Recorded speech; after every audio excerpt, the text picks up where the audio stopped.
you. So, in this film, will we see a different side of Charles? Maybe something we haven't seen before? Not only will you see a different side of Charles, you'll see a transformed Charles.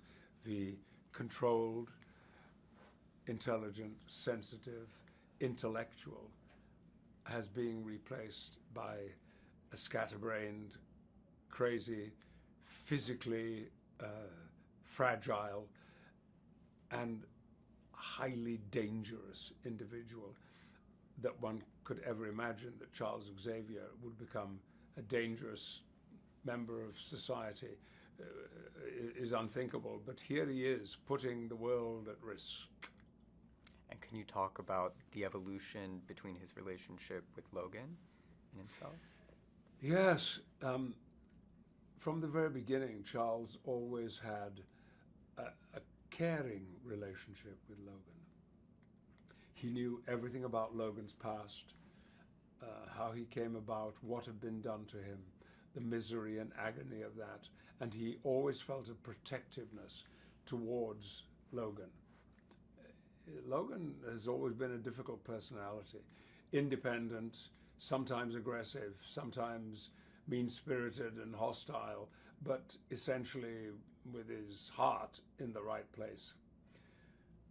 Now there has been a turnaround, and the carer is Logan, and the vulnerable, weak, fragile one is Charles. And as I said, not only vulnerable, but very dangerous. Ooh, I'm excited to see. Can you tell me what you hope that fans will take away from the film? What they'll be thinking about afterwards? Well, our primary duty, no matter what we're doing, is to entertain. But entertaining can have all kinds of aspects to it. There are themes within this film which some people have already identified as being a contemporary commentary on present-day society, particularly in Europe and the United States. I don't think that was the overt intention of the producers and the writers of this movie. It has unfortunately come about that way. But yes, there is some instruction in this movie. There are warnings contained within this movie. And if they are listened to in any way whatsoever, then not only have we perhaps entertained, but we've also been of benefit. And finally, can you tell us what it was like working with James Mangold and the rest of the cast? I'd only done one day's work with James in the past. Ian McKellen and I shot a one-day short little brief scene as a fill-in for the first Wolverine movie.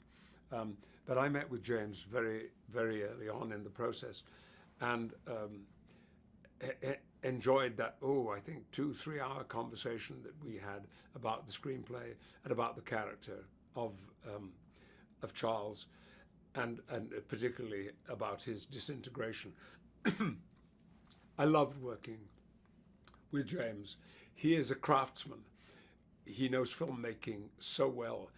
He knows, on the one hand, exactly what he wants, but I have never before worked with a director who is so open to other possibilities, to input, I'm sorry, from his cast, to bringing up the unexpected, even at times inviting us to improvise, and which is something that always appeals to me. And some of those little improvisations actually made it into the film. With the cast, well, the X-Men are reduced now to 2 in this film. And to have such a close relationship with Logan, with Hugh Jackman, was a delight, as it has been for 17 years. Wonderful. That's everything for this. Thank Thank you. you very much.